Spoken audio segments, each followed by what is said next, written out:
Where is it? Why'd you turn it off? Well, because it was making noise. I didn't want to disturb the whole... Flash flood watch to include a portion of southeast North Carolina, including the following areas: Bladen, coastal Brunswick, Columbus, inland Brunswick, and Robeson.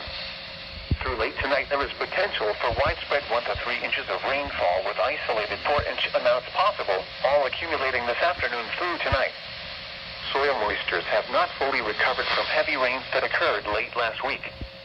As a result, it will not take much rainfall for flooding to occur. Rapid rises of streams and creeks are possible for areas where heavy rain occurs, especially for an extended period of time. Flooding of low-lying and poor drainage areas will also be possible. A flash flood watch means that conditions may develop that lead to flash flooding.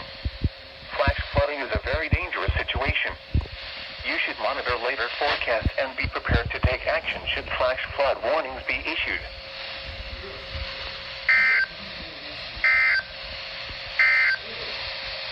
Here are the noon observations.